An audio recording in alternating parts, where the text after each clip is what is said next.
Hey, everybody, welcome to a breaking news special. And is it really breaking news? Well, not really, to be honest with you, but it's the best I have because obviously I do 5 name shows a week, and this is the only thing I had on board. Yes, we are going to be talking about PlayStation going third party. That's a big hot topic, and some of the capping, if you will, has been rather hilarious. But of course, we're going to talk about the Summer Game Fest that happened yesterday. A lot of people had some really low scores. I saw a poll yesterday. I don't know if it's been updated. When I saw it, it was at 131,000 votes, and 40% were D, like in, well, D, meaning that a lot of people didn't like it. Kay Asante was there. I was there live. And of course, so was Korkenstein and Hargeet Chani. We were in the audience. Being there live is incredible. And I saw a lot of games that I liked. I know that it was very heavy with like anime, typed experiences. That is right up my alley. Some things I liked, some things I didn't like. And we're going to get into all of that, but let's start with the introductions. Gansley, welcome, dude. How the heck are you? I'm great. It's game season, guys. This is crazy. We had like what 5 showcases in 3 days, something like that. It's crazy It's been a stuff, lot. man. Yeah. It's crazy. I'm having a fun time. I'm ready to talk games and predictions, all that stuff. Let's do it. Yeah, we're gonna have a lot of fun here. Let's bring in Mav. How you feeling, Mav? Thanks so much. I know you've been busy as all H, and you're going to be covering tomorrow the live stream for the Xbox Game Showcase, which is going to be dope. Some rumors, folks. If you want to be surprised, please by all means stay off the socials. People are trying to ruin it with some leaks out there. I am not on Twitter. I've posted some stuff, but I'm not reading anything. I've only heard one of two small things, and I kind of knew them already, so it wasn't a surprise. But how you feeling, Mav?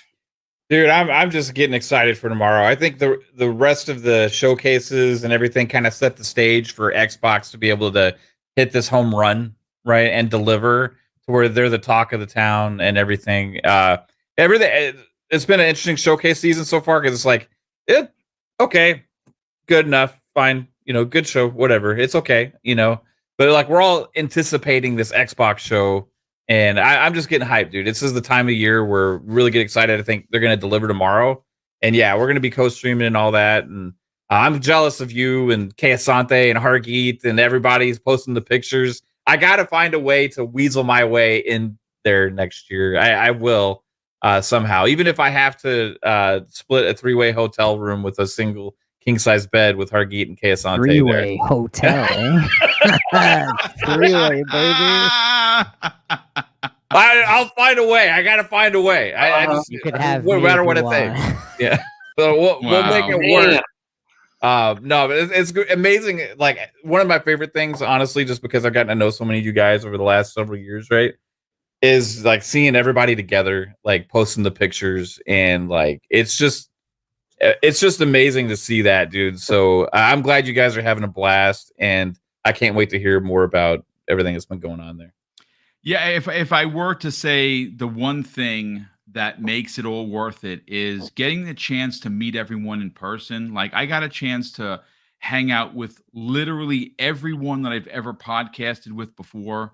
I got a chance to meet a couple of executives. I got what I thought was, I guess for me, peak was not only did I meet Paris Lily, but I got a chance to hang out and talk with Danny Pena and his wife, and it was pretty awesome, to be honest with you. They're incredibly welcoming people. I with the content creator Lamar that does all the unboxings, I got to meet him in person. He was freaking awesome. It was a lot of fun. Yeah, I've been having a lot of fun, and that's really what it is. It's meeting the people. It's boots on ground. I think if you join us next year, Mav, you're gonna have an absolute blast for sure. Crispy Bomb, what's going on, brother? Welcome. Less than 24 hours away from Yeah, the man. Xbox Game Showcase.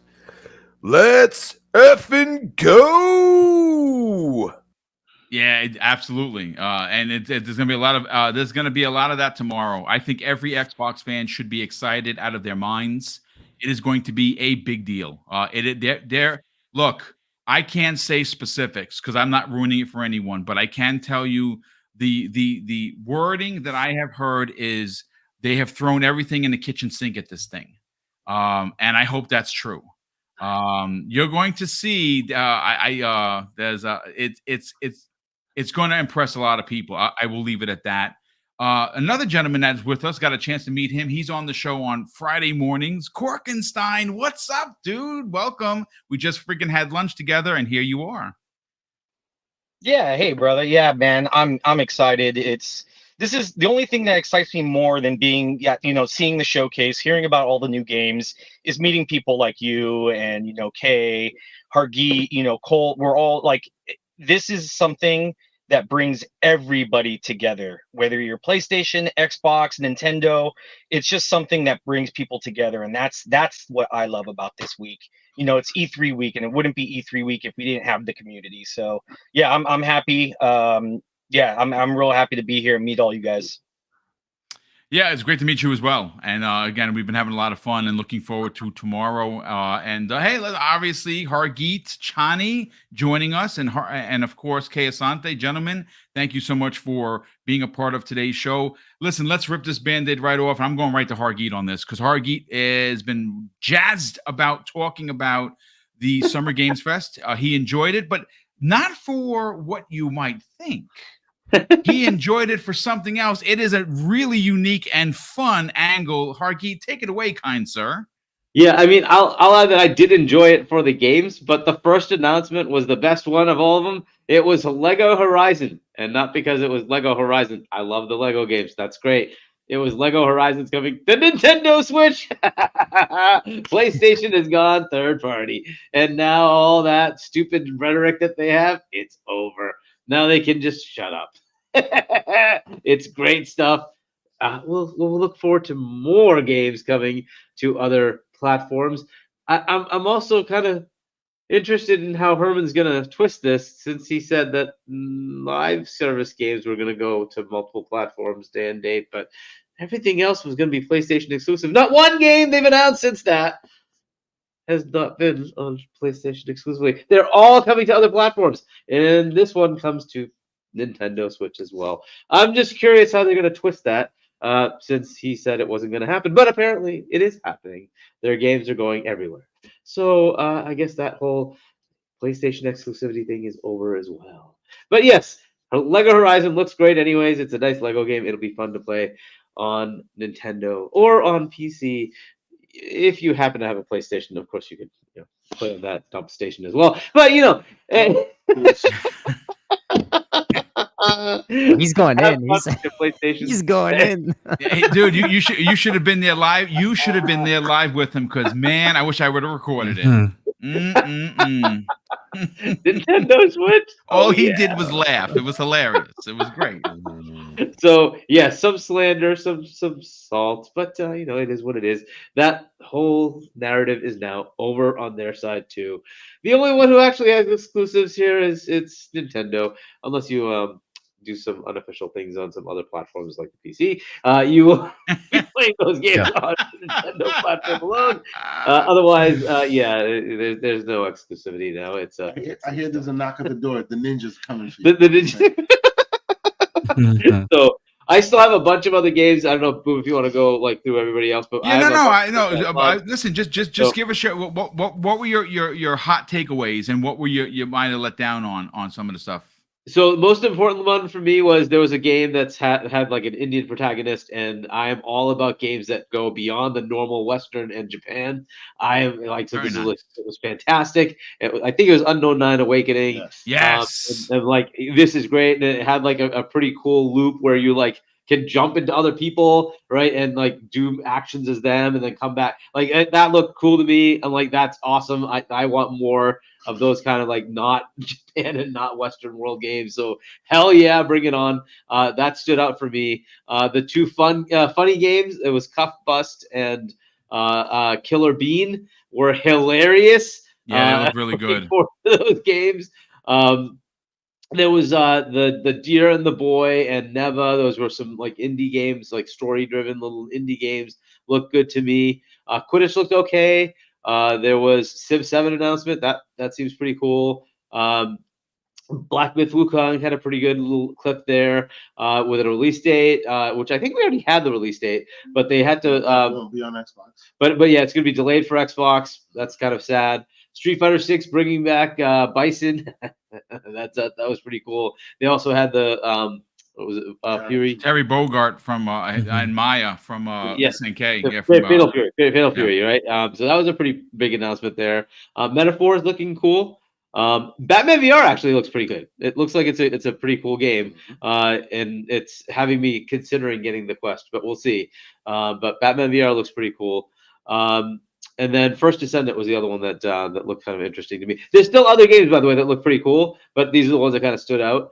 But there are plenty of games, and was it 64? Something like that game. Yeah, it's a 64 game announcements, right? So it was a lot. Like the first hour was like killer. It just kept going and going. Like this is good, this is good. And then it kind of slowed down a little bit, but and it really didn't like end with a punch. So if it ended with a punch, I'd give it a 9. I gave it an 8.5 because it didn't really end with a punch for me. Yes, Phantom Blade Zero looks good, but I mean, like I already knew about that game, and they showed quite a bit of it in the Sony showcase. So like, whatever. So it really didn't do much for me. I wish they question, Hargeet. Yeah. Do you think being there enhanced your, like, if you were sitting at home watching this on, like, let's say a live stream, would it alter your thoughts, or do you think this is actually really solid in both cases? Like, without hype around you, would you think about like dropping the That's a great score, or do you question. think it's solid? So I look at it very differently because everybody around me hated it, right? Oh, I yeah. think Okay.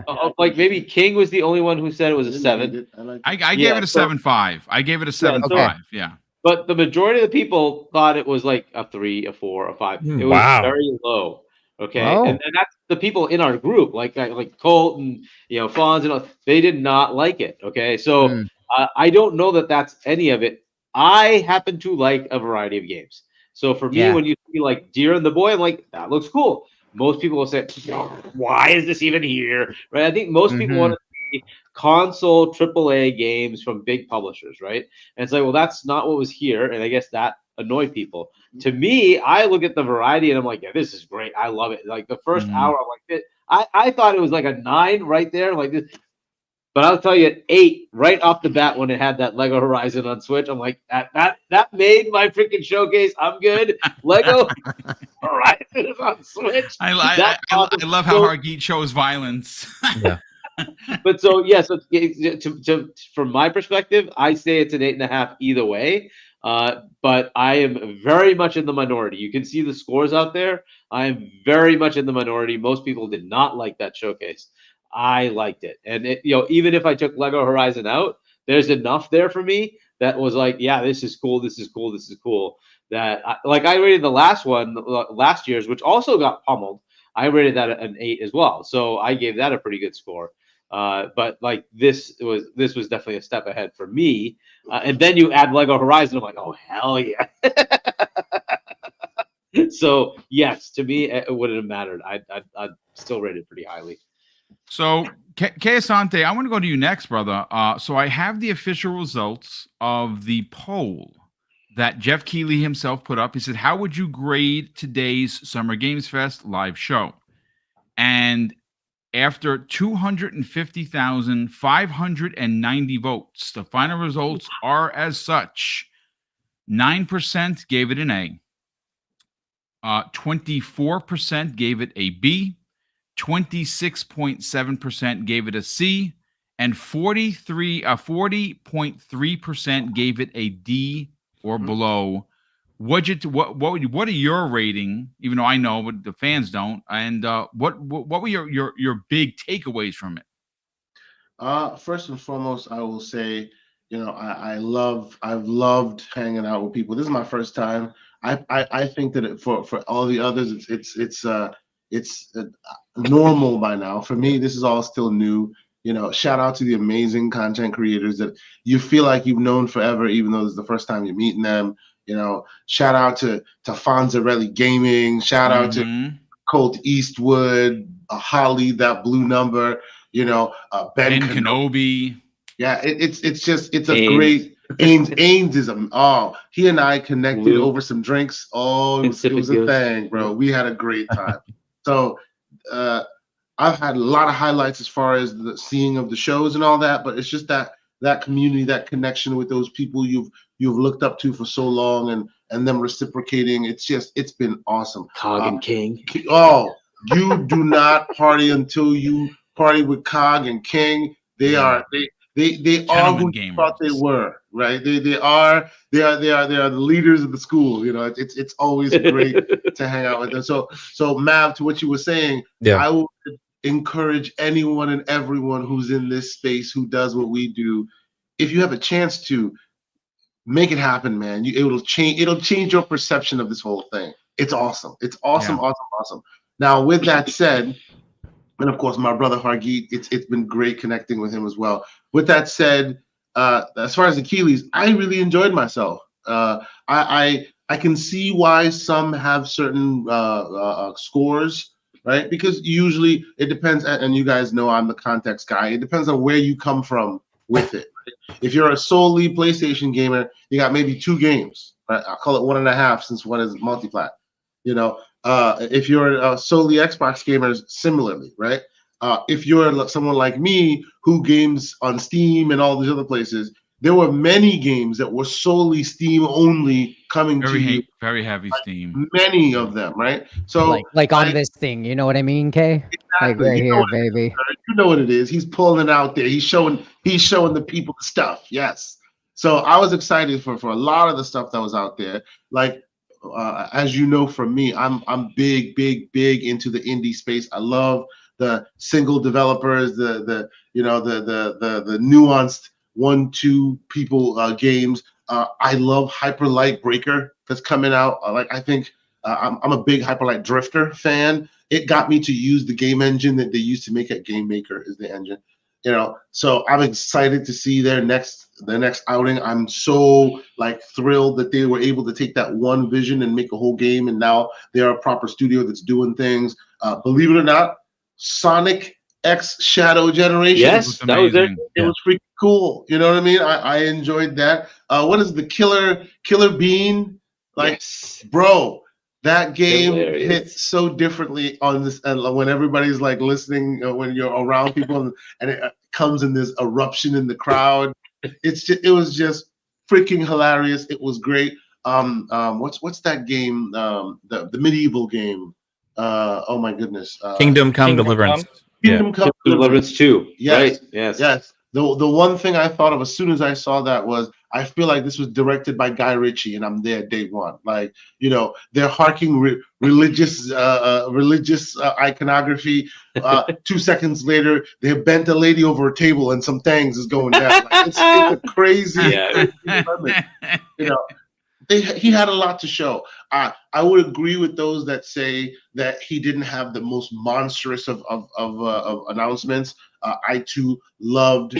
Yes, Hargeet showed me some stuff. Civilization was super cool, right? There are lots to love here. I, as a VR head, Arkham is awesome. I can't wait to see some gameplay of Arkham. I know you're not. Most of y'all are not fans of VR. I want them to convince you to jump into them waters, right? And right now, you want the next real Arkham game.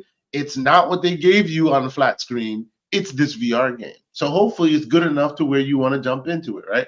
I will say, I was a little disappointed at hearing that Black Myth is not coming day one on Xbox.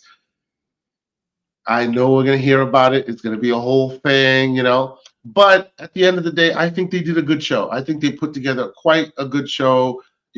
I will leave Boom to talk to you about how ridiculous it was getting into that showcase.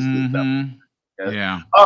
One thing I forgot, absolutely, Hargeet. The highlight of the show for me, the highlight was Alan Wake 2's DLC. It looked really dope. Yeah. Wheeling like a child. It was fantastic. They brought all the worlds together. Quantum Break was represented. Come on now. Control was represented. I was there. And of course, Power Rangers. There was a lot to show there. It was really, really good. So for me, it was about an 8. It was about an 8. I understand if you're a console gamer and they only showed 1 or 2 for you, and it was maybe a 5 or a 6 or a 7. Even Keely's own reviews, as you say, most people are like down on it. I thought it was a great show, but then again, I'm biased because I was in the audience with Mr. Boomstick and all these other folks, and we was hooting and hollering at every game that were coming out. So maybe I saw that differently. I plan on rewatching it like on a couch to see if it still hits the same way. But I was excited for it. It was a great show. Nice, good stuff. Hey, let's welcome in the Black Viking. What's up, dude, on a Saturday, brother? How you feeling? What's up, guys? Listen, can I say something really quick? Absolutely. Thanks, baby. I got to do it. Damn. Listen, okay, Hargeet, K Asante, boom. But it has been such a pleasure watching y'all's videos and photos. Man, I like the smiles on y'all's faces just light me up, man. Like straight up. I can't be more excited for you guys. I know. Next time you got to come out here, man. For sure. No, I will. I'm going to PAX West this year, and then I'll make sure I'll try to hit all 3 next year. So yeah. Yeah, it's. I mean, listen. Again, like anything in the world, it's expensive. There's no doubt about it. You properly save for it. It should be not a problem. But I am going to tell you that it is pretty damn surreal when you see all of these content creators in one location. Like we rolled into a restaurant where King had reserved a table for 10. We went in there 30 deep. I mean, it was everyone that was anyone. It was gang in there. It was cool. Gang. Hashtag gang. That's right. Absolutely. Push chairs around and push tables around to make it work. It was just brilliant. It was amazing. We had a lot of fun. But yeah, thanks so much for the kind words, brother. We're going to come to you in a hot second. Let's bring in Korkenstein. Korkenstein, let's get your hot take. You were there live. You got a chance to hang out with us. We got a chance to hang out with you. What are your thoughts on Keely's game show? I'm probably in the minority as well. I thought I gave it a B. I thought it was a solid showcase at 8, 8 out of 10. But all those games fit for me. I'm a big indie guy. And, I think if people were going in with the expectation, even though he said temper expectations, you're going to go in for you're going to have a bad time. If you're expecting these AAAs. I will say, I think, I agree with Hargeet as well that I think they should have ended with the Alan Wake 2 DLC. That would have been an amazing showcase. But of course, PlayStation's a big supporter, or I guess donor, to the Game Awards, and so they probably wanted to start the show and end the show. So they probably paid big money for that. Everything looked great. Cuff Bust, I think we were all dying at that. Killer Bean. Kingdom Come was great. I'm really stoked for that. I love Batman. He's my favorite superhero. So that VR game, I'm really excited for. Neva looks absolutely gorgeous. Those are the kinds of games that I just really get into. What else? I mean, there was so much. I mean, I think we talked about it at lunch. They had 64 games there. So there's so much to take in. I don't see how anybody could rate it lower than a 6. Because of the sheer amount of great indie titles that were shown, like 64 games. There's going to be at least a few things. There has to be. You can't call yourself a gamer if there's not at least kind of half of that stuff you're going to be ready to play, or at least excited or interested in. So I really loved it. I was great. I agree too. Yeah, it was going over the headroom, so it's just like all the time, with the bass and in your ear. Definitely hyped it up a little bit for me, but yeah, it was great. I loved it. B showcase for me. Now, real quick, I see the chat is coming for us. I will say I have admitted it. It may be the bias of being in the room and getting the excitement. Maybe if you watch it on your couch, you're just like, it doesn't do for me. I want to watch it on the couch and see how I feel about it. But I think, if I'm not mistaken, that added a lot more, the energy in the room. It helps, I think. Yeah. But for me, again, it's just the game. The game types were great. I like variety, and I saw things like just adding in the Lego and then the Indian protagonist game. I'm like, that's gonna make it for me. Unknown 9 was awesome, so bro. Like that. And again, these are just quirks that I have. I like that kind of stuff. Like, whatever. But I have been keeping my eyes on Unknown 9 for some time now. I'm super excited to see what it looks like. Really heavily narrative driven. Yeah. Awesome Yes. gameplay Yep. element. It's Yeah. great, man. I'm Yeah. hoping it'll be good. It's everywhere, by the way, so it's on Xbox as well. So Well, listen, let's Crispy Bomb, let's bring you in onto the conversation, brother. What are your thoughts? Did you like it? Did you hate it? Did you somewhere in the middle? You lukewarm? Let's talk about it. It was better than the state of play. That's about it. It was a 6 of 10. Look, I'm gonna be honest with you. I think Pretty sure think, Devolver was better too. well, no, I mean, I'll take it a step further. I think watching paint dry was better than the PlayStation Showcase. I'm gonna be honest with you. But yeah, please continue. I mean, so because I gotta back out. I got a friend that came over, so, but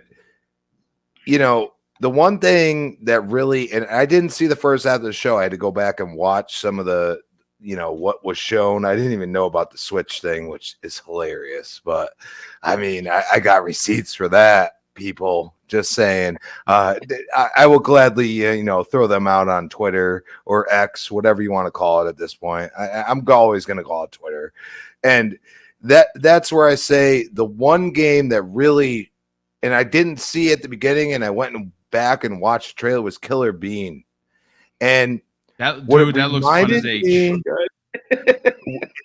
I just want to say this because it reminded me of when I played Conquer the first time and I got into the Matrix part of it. Okay. And back then that was one of the funnest things I've ever played in my life. And that's where I say, like, I feel like this game is going to be fun. Is it going to be, you can't take it seriously, but man, this one person has a brain like me that is like, bro, I loved Conquer in this certain part, and he brought it to fruition and then made it almost, roguelike style, which I actually, this is one of those games that you throw that genre there and I'm like, I think I'm for it. I don't know. And then the car styles, like it looks like something from Disney or something. Like I was like, bro, this is my jam right here. So that is the one game. And like I said, I didn't see it till after, I jumped in like an hour in, maybe, a little less than that. And I was like, man, like, okay. And then, I'm going to be honest with you, like that Lego game, Horizon, like all that, it looks fun. I'm not going to lie to you. The problem is that the narrative involved is hilarious to me because y'all think it ain't coming. It's just coming a little later. And I actually said this on BWB. Expect the worst, people. Okay? And you know what? Like I've accepted it. I'm sorry.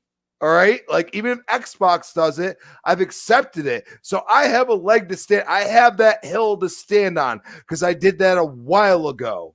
And I respect people that want what they want. But I'm telling you right now, y'all going to have egg on your face at the end of the day. And I'm going to leave it at that.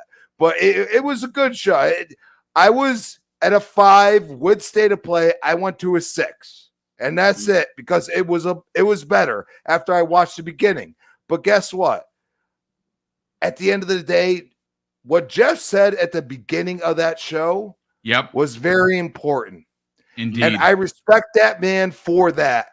And y'all can hate him, but he said the exact words that need to be said. And he didn't go console war or nothing. And I respect him for that. And that's what I look at. And I appreciate it. So, I mean, it wasn't great. It was okay.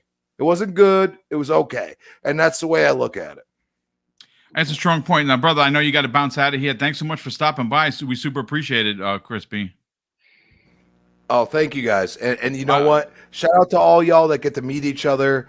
I am jealous, but I love y'all. And I love the smiles. Like, even though I know Boom's probably tired as hell right now, anybody on the East Coast is like, bro, I feel like I'm just, dragging. But I appreciate y'all.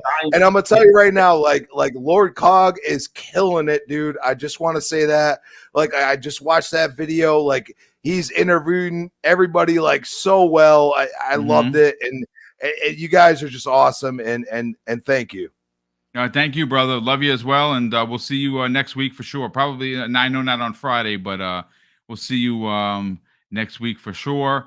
Let's bring in Mav. Mav, listen, you had a chance to watch it. I don't know. I believe you said that you covered it. What are your thoughts? Because I think there's been like, for instance, what Hargeet was saying about most people hating it. He is correct in saying so. A lot of people walked out of there were like, "Yep, that's a 5, that's a 4, that's a 3."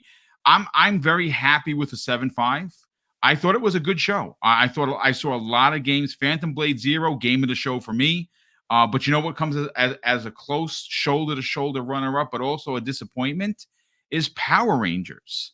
Now, again, I would say almost everyone here is a PC guy, except it's for coming to me. consoles. No, I know.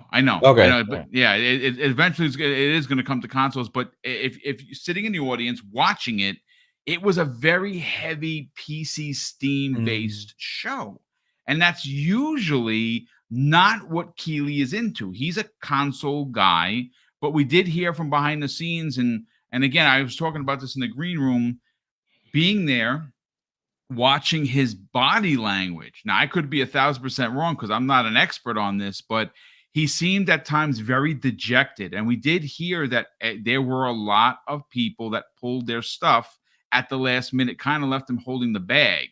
So in some instances, he did look a little annoyed, like almost he didn't want to be there. But ultimately, like I said, I had a great time. It was a 7.5 for me. What was the show for you?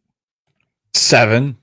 Okay, that's like, fair. Yeah, fair. I mean, I watched it and I got the same vibe. Like, just watching the show, the energy was not really there like it usually is from like the presenters. And Joy, the lady that was also there doing a lot of presenting, she seemed nice and great and everything, but everybody's just kind of like, yeah, and here's the next game from blah blah blah. And it just was, and Jeff didn't seem like his usual self as well. And like, just overall, the energy of the show wasn't just that like, hey, we're ready to show the next big thing, right? And that kind of permeated through the whole thing. So it was kind of, yeah, this is what the show is, and here's the games, and hope everybody enjoys the games that are here, and hope you have a good one. So it was missing kind of that like wow factor moment. Like, and a lot of times Summer Game Fest or the Game Awards and his kind of shows, even though he plays it down and stuff and says beforehand, you still have a couple of those moments you're like, yo, what is that? You know, like Phantom Blade Zero before when they showed that for the first time, or like when they show like last Game Awards, they had Blade, right? Out of like, is like, what, whoa, like that's crazy. That's actually showing up here. And he always usually kind of downplays these shows going into them, you know? So I was kind of expecting maybe he has something, right? Something up his sleeve a little bit. And maybe for him, it was like the Lego Horizon thing, or the fact that Black Myth Wukong was going to be there again. But there was something just a little off and interesting about each one of these games that was supposed to be the big ones that kind of like was a little bit of a turnoff too, right? Because you had, for the PlayStation guys that are watching Lego Horizon, like, yo, Lego Horizon's here, crazy. It's my exclusive PlayStation game. And then all of a sudden they see the Switch and they're like, what's happening? Oh, we're going multi-plat, and they freak out, right? Then all of a sudden, you know, you see Black Myth Wukong, and if you're an Xbox fan, you're like, oh, cool, we're getting a release date.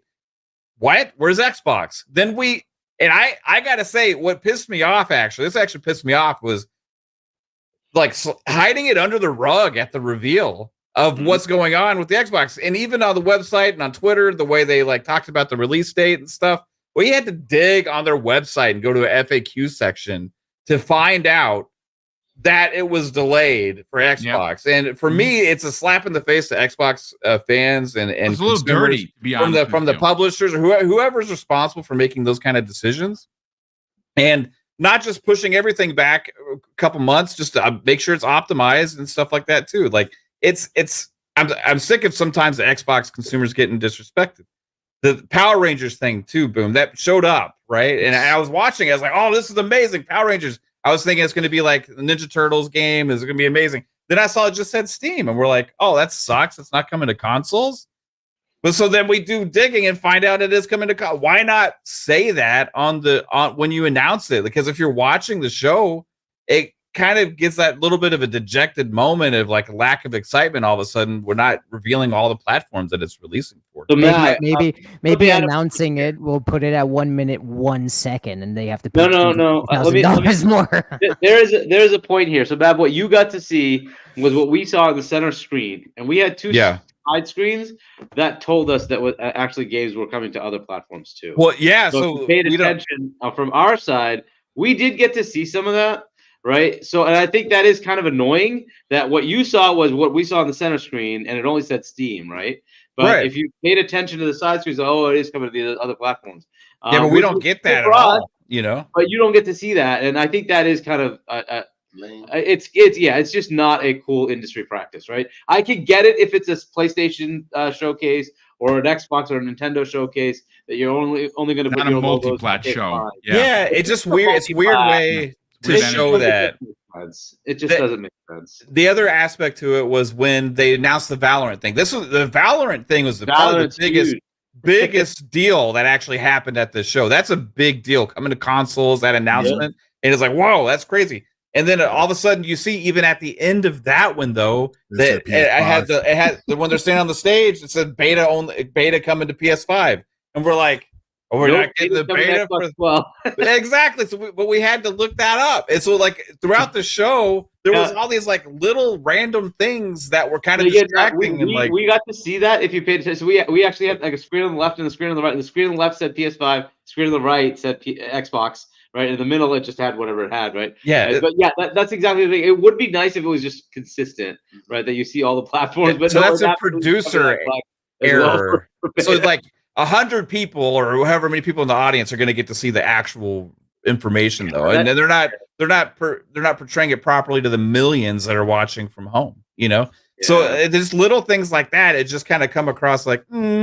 Yeah, what's going on here? And like they didn't do a good enough job in hyping up some of those things.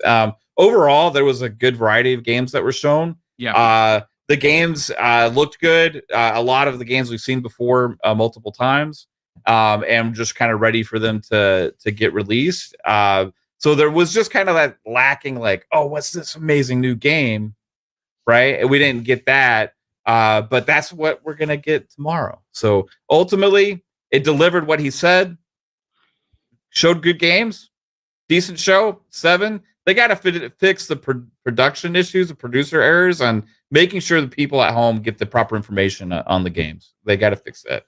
It's a great point, Mav. I think that the misinformation, whether it's done on purpose or it's an error, it happened today at the Future Game Show too. Yeah, see, there was a game, Relic, the First Guardian. Right, it's another like Souls-like looking kind of thing. We've seen this game 20 times with a different name on it, right? Phantom Blade Zero type, same thing. And they were talking about it and showing the trailer, and then on the bottom of the screen it said coming to PlayStation, PC, Xbox. And then the lady, she's like, and this game launches later this year on PC and PlayStation. And that's it. Wow. And it's like, and it says Xbox on the screen. So it's just like these little things, they add up. You know what I mean? It's like all these little tiny things, they add up, and it's like, they need to start doing better with this. Yeah, I think we would feel a lot different. Like if these kind of inconsistencies were happening to other platforms, but they're just not. you're not wrong there, Viking. I think you are on to something. You know, speaking of which, Viking, I want you to continue that point, because I think you really are driving something that needs to be said home. But I want to get your hot take on the event itself. Go ahead, man, take it away. Yeah. So like when it comes to I try to give everybody the benefit of the doubt, but like, dude, like this whole last year, man, it's just been inconsistent. And again, it only happens to one platform. Right. Yep. So it's like I'm not crying about it. It's like, but Jesus, like everybody's saying, well, there's no tax, there's no this, there's no that. It's like, then why is it only happening to this platform?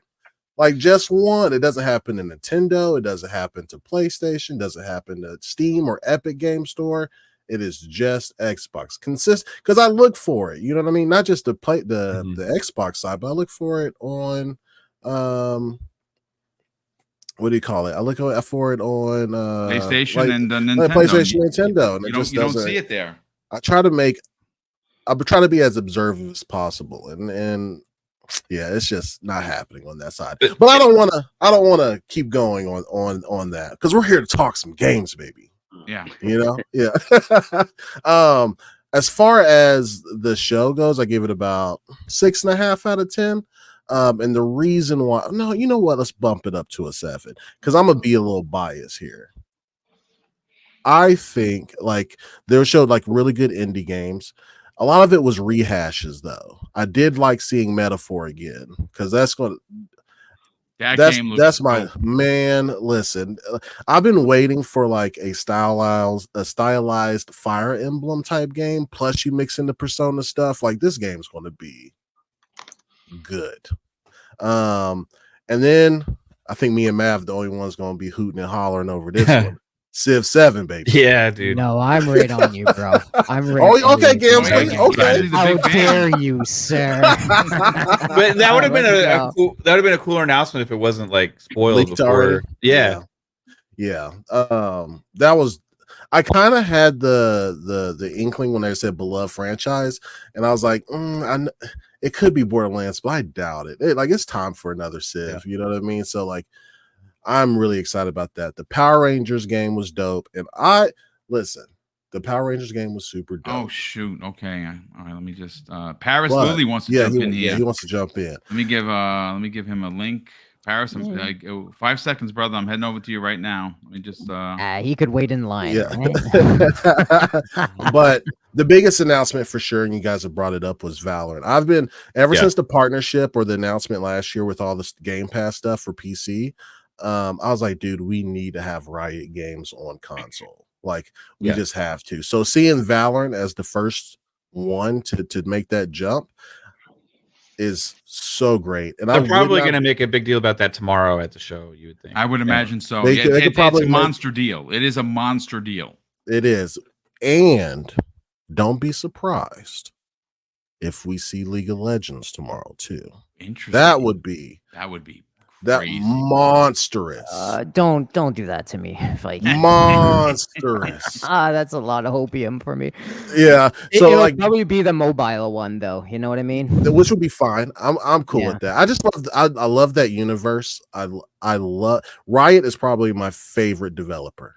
Period. Point blank. Every single game they come out with from TFT, Runeterra, League of Legends, Valorant, they are, and then the new fighting game that's going to come out. They seem to be like the Blizzard, bro. Nowadays, yes, every single game that they've come out with has absolutely cooked, and I love it. Knowing I made a little joke, but I was like, damn, you have Marvel Rivals potentially coming out this year. And you have Valorant now coming to console. And you have Call of Duty. Where's the room for Concord at $40? I don't know. That's a fantastic point. I mean, Concord didn't do anything for me. I did not like the characters, and I think it was a potentially DOA with what we saw, but adding a $40 price point to it, I don't know how that's going to work. Valorant, Overwatch, Marvel Rivals, so much. I mean, Destiny, Destiny, their own game even competes with it, like in a lot of ways. Like, there's just I don't understand their thinking, and that's the one they decided. It would have been fine if it was Plus. PlayStation Plus, where it should be. Yeah. The $40 price tag on it is very baffling in my opinion, because the barrier of entry is so high for what seems to be like the precedent right now is free to play. There is no other games besides Helldivers, but that's PvE, right? Yeah. Besides Helldivers, and it's very unique. There's not another game really like Helldivers, correct? Right. And unlike that game, like everything's free to play. And you make money on the back end through microtransactions. You get as many players as as you can inside at first, so that they might be able to get hooked and then start spending money through skins and the like. So very confused on their decision to make it $40. And then, like, whenever you're playing these kind of games with your homeboys and stuff, you're like, hey, hop on this. This game is so fun. Now it's like, you got to spend $40 to do that, though. And as your friends are going, like, nah, never. I got Overwatch. I got Marvel Rivals. I got XYZ game that's free to play that I can hop on. Like, I'm not doing that. So it's just a wild concept to do. So I bought it already on Steam, pre-ordered. So interested to see, because I love those kind of games anyway, but I want to give it a fair shake before I absolutely dump on it. So yeah, we'll see. I guess we'll see how it does. Interesting stuff. Hey, Paris, are you there, kind sir? Yeah, can you hear me okay? We certainly can. Brother, it was so great to meet you in person. You, Danny, and his lovely wife. It was amazing. How you feeling coming out of the Keeley show? No banjo. You know what? And let me start off this way. I'm realizing that I'm turning into a bully, and I apologize. And you, sir, talking to me like that, if you were here, I'd be bullying your ass too. Because you know what I've been doing? It's not hard. I'm really tiny. You know what I mean? I love it. How dare you bring up Banjo's not going to be there tomorrow, by the way. Let's just set that expectation. I had a banjo shirt made. I'm wearing it to the thing, dude. Don't break my heart, Paris, please. I have had too many people tell me it's not there, that I'm just putting it out there for everybody. So set your expectations accordingly. That's the only spoiler I'll give. I'm crushed already. It's just a Kazooie game, no banjo. Oh, that was so my goodness. That's just Kazooie. I just wanted to come in real quick because I'm getting ready to go to this other thing. I'm finished with my appointments for today, and I saw you were on. I was like, man, look at this man. He in LA and he already podcasted talking about the show. Dude, I got up yesterday at 6 o'clock to do the breakfast at Boom. That's normally 10 a.m. Eastern, and it was 7 a.m. here. And I was like, you know what? You got to work, but you got to put the work in, man. Yeah, you got to do your thing. But no, it was good seeing you. It was good seeing Hargeet. It was just good seeing everybody, man. I mean, that's what this is all about. Exactly. It's just getting to see everybody hanging out, and it was it was. Well, you were at the YouTube theater, but it was chaos, man. It was like every 2 seconds someone was coming up wanting to say something, so it was hard to get into a full-on conversation with anybody about anything. But hey, it's all good, man, and it's just been great, just overall, just seeing people throughout the industry all day today, all the different appointments and the games that I got to see. I know Replace was the first game that I saw. I heard a lot of great things about that game, dude. I am very excited. Oh, I'm in. I'm all in. And look, it's here's the funny thing, because I've been talking to the devs for the past few years. So even before I went to go see it, one of them had DM'd me. It was like, oh, I'm so nervous for you to play it, because they actually, and I was talking to someone on site about this too, but they're actually nervous about having this playable build now, because there's still some bug fixes and things that they need to resolve, which, telling me that up front, that's understandable. I get it. So I'm not judging the game for that, because it's not final product, but you can see what they're trying to do with this. The visuals are off the charts. I love it. Visually, this is fantastic. Going through that prologue, doing some of the combat stuff. The combat was a little clunky on things, but again, they got time to kind of tighten that stuff up. But I think this is going to be a winner, 100%. I think this is going to be something that people are going to want to jump on and play, at the AA level. This isn't a AAA game by any means, but a lot of fun with that. Stalker 2, by the way. I didn't even ask, but I am just assuming this is running on Unreal 5. It looks like it's running on Unreal Engine 5. Yeah, it sure is. Yeah. Yeah, because it looked really, really good. It presented very well. If anything, when my time, because again, I only had 30 minutes, so it's I'm off to the next appointment, and I was like, damn, I wanted more time to just explore through the world and play it more. But that's going to be hot. You can tell already. It looks like they're ready to get this to final product and go gold with it. So I think a couple more months. It comes out in September, I believe. Yeah, I think it'll be ready for prime time by then. Bloomhouse Games was something I played today. I played what was it? Fear the Spotlight, I believe it was called. 90s throwback kind of narrative mystery horror game. Really cool. Really, really cool. I was a playing little that. shocked by that announcement because the Bloomhouse makes fun. I mean, like, I don't know if you're a horror guy. My wife I'm and not I normally. Yeah. Okay, we love horror, and Bloomhouse, it usually almost 9 out of 10 times when they do a film, it is a hit. It is something that is going to be scary. And when I saw that they were now getting into games, I was thrilled. Yeah.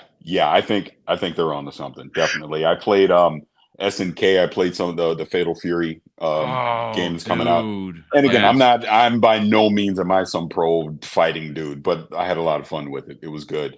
I played through the Sonic and Shadows Generations game today as well. Solid. I mean, what it's Sonic. Oh, You know, hey I now. know I look, I know Everborn is out there somewhere just in tears because I got to play it and he did. But no, it's solid. It's really good. God, I'm trying to think what else stood out today because I got a ton of stuff I'm playing So, tomorrow. Gamsley, what was your little message there? What were you trying to show us? Oh no, you're gonna have to rewind that, Paris. No. You're gonna have to. This would be Hargeet. But like, what did you show us? What were you saying here? Banjo. Banjo's the worst. Oh He said no. no. See, I'm gonna say Banjo is again, worse man. than my writing. I'm gonna tell you right now. You want to know what my favorite thing to do yesterday and today? You know what my favorite thing has been? What's that? People that talk shit to me online, and I just come up to them immediately and I say hello. You cannot, That's been- Paris. You cannot be the gaming Debo. You cannot do this, man. I'm going to tell you this right now. I never realized how big of a man Paris is. Like I'm Oh, 6 no. feet. Man. Right? Oh, no, And Diddy. you What know, are we talking Paris, about? no Diddy, but no, Paris is a big dude, man. Like there's no joke. That guy is menacing.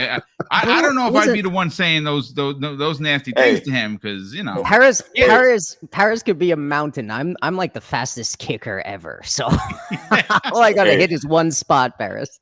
I'm gonna tell you, he had a shirt on man, yesterday. good I think Paris, if you could remind me what the shirt said, I think it says "Destroy everyone and walk away" or something like that. Nah, it was what was it? Basically, it was Roman Reigns. Roman Reigns. It was wreck everyone and leave. That's what it was. Yes, that's was epic. awesome. That's epic. Wreck everyone. Well, I will also say this because it goes off of when I popped on yesterday when you were talking about the Dreamcast guy stuff. So many people have come up to me and said thank you for saying because that. He's knucklehead and you defended yourself and you had every right to it's do not so. even about it's and I am going to talk shit right now because I don't care. It's not even about defending myself. It's about he is the fucking worst. Yeah, he is the absolute worst. That's what he is. Because here's why. Because he makes all of us look bad. And that's the whole point. That was a lot of the conversations that I was having with fellow creators, with people in PR, with some people a lot high up that you'd be shocked that pay attention to this stuff. He is the fucking worst. And for him to admit Clip that he purposely clip it, share it. I really don't care. But for him to admit that he purposely makes negative videos because it drives engagement, and the dummy said it himself in a video recently because I saw that the other day. He admitted it himself. He's like, look at all the views I get with these negative Xbox videos. So it's like, that's what gives all of us a bad name. That's why you have people, oh, you're a shill, you're this, you're that. It's like we all get lumped into this group because of people like that. It's like, indeed. Look, you can not like me all you want. You can not like my opinion. That's fine. But what I say is what I say. I mean what I say. You know what I mean? It's like, I love the GIF. I said what I said. Yeah, exactly. Because it's like, because like I even said, the showcase tomorrow is going to be a 9.5, and I had certain people coming up to me even today going, oh, 9.5, huh? But hey, that's what I think, and I gave my reasons why I think it'll be a 9.5. If I'm wrong, I'm wrong. Then hey, did they bring up the chair? See, here's what's gonna happen when I meet you. I'm gonna choke you. I'm just letting you know right now. No, that's not what I meant. I'm just letting you know. I meant that's their argument all the time is bringing up the chair, right? Just like, of course. Yeah. Of course. That's ridiculous. How dare you threaten me? I was with you. If you can tell, I'm in my villain arc. Sometimes you need to go there, Paris. It's okay, brother. One important No. question. So Chris. good. Will we see you at the JW this evening? Very important. I want to know for a friend. I don't know. Oh. Okay. Oh. I don't know. Full disclosure. I am Okay. going to the Xbox Mixer, Yeah. Mhm. and then I got invited to a party after that. Oh with wow, some nice. friends. Nice. So I don't know. Let's put it this way. I am staying literally across the street from the JW, so I will at least walk through the JW as I stumble back to my hotel. What time that'll Okay. be, I don't know. We'll definitely try to catch up, right? Yes, sir. Yeah. Yes, sir. Yeah. Absolutely. No, because like I even pinged you, case on that. We gotta get a picture and make Everborn mad. We have to do that. Yes. Indeed. Absolutely. Yes. Indeed. There you go. We got to do that. But being serious for a second, and I apologize for derailing your conversation. No, you're always welcome here, brother. There's no derailing at all.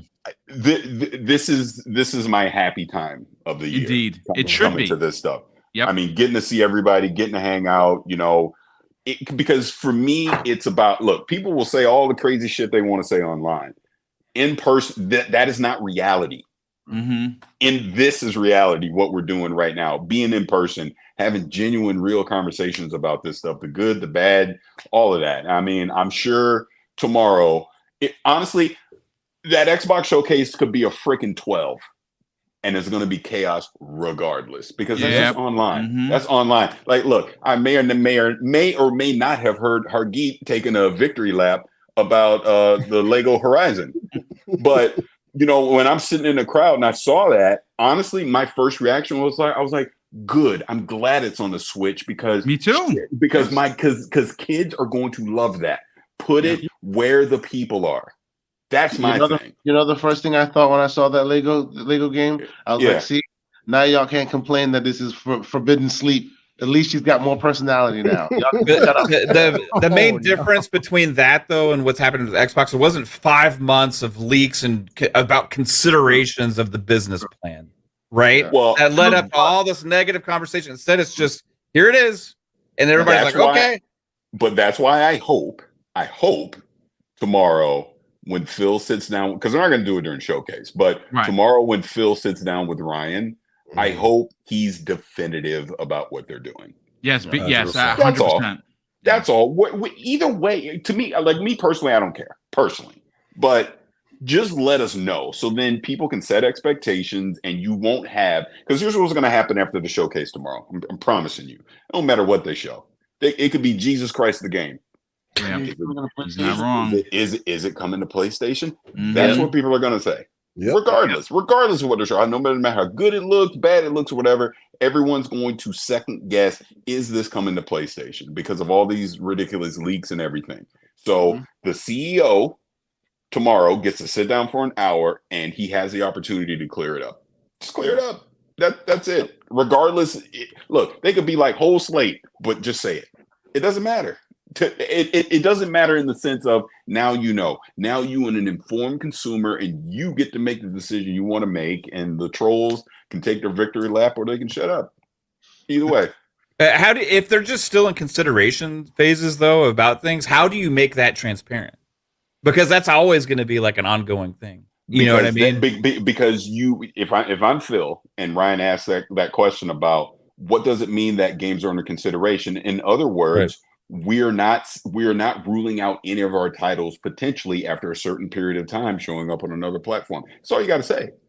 Just say that. So then people can go, all right, well, I'm just taking that as an example. Gear 6 is going to be exclusive on Xbox for a period of time, and then there could one day it could go to PlayStation, but don't expect it day and date. Done, and then you can make the decision if that's good enough for you. I think you're onto something with that, because I think that what that ultimately does is it really could change the conversation. Hey, listen, we'll tell you when the game is coming to another platform, but as it stands, day and date is not in the cards. It's releasing on Xbox and on PC, and if they're definitive, Paris. At least it removes any doubt. Yeah, could it go? Could Hellblade 2 go? Potentially. And you know what? Listen, I'm an OG, and I kind of like where things are. Keep games here, keep games there. But I also am an old man and no longer the demographic. They're looking to make money. This is a business. This is not a console war. they're going to put games where they can sell them. So Yeah. 2 games that they did that on PlayStation did not do well, with Pentiment and Hi-Fi Rush. But when they put the other 2, Grounded and Sea of Thieves, it actually did really well for them. Yeah, people So, wanted to play them. Yeah. Yeah. Mm-hmm. Yeah. I mean, and that's the whole point to me, anyways, of all you got to say is, and this is just my philosophy. I'm just thinking out loud. Bethesda and Activision, okay, because people trying to cook me from shit I said 4 years ago. Okay, they're not making the Bethesda games exclusive anymore. All right, fine. If Bethesda games, existing Bethesda IPs that have already been on other platforms, and Activision IPs that have already been on other platforms, if they just say status quo, obviously Doom as an example, okay, Perfect fine. example. Now you know Fallout, Elder Scrolls, all these things, Call of Duty obviously are going to continue to be on other platforms, but new IPs will at a minimum have some type of limited exclusivity to Xbox. That's all you gotta say. A staggered Yeah, release and- date. yeah. It's like exactly what PlayStation does to PC, and I think Xbox just has to come out and say, look, we're going to treat PlayStation exactly how they treat PC players. We're just going to stagnate our big releases all the time, and the upside is Game Pass day and date, day one, Xbox day one, and that's how it should be, in my opinion. But we'll see. Yeah, Game Pass is the exclusive. And I would say for me, I'm gonna be crystal clear here because people clipping shit. For me, I'm fine with that. Mm-hmm. I'm personally fine with that. As a consumer, that would not stop me from buying Xbox hardware. Nope. I would still buy because like you just said, Black Viking, it's about Game Pass. And since people like to clip shit I said 4 years ago, that's what I was saying 4 years ago. They're in the Game Pass business. They're trying to get you to subscribe to that, because if they make Game Pass so appealing that you want to be a consistent subscriber to that, and you want those games when they come out, then you're probably going to play them on PC, or you're going to go buy Xbox hardware to play those things. You're not going to wait for indefinite period of time for that game to eventually show up on PlayStation.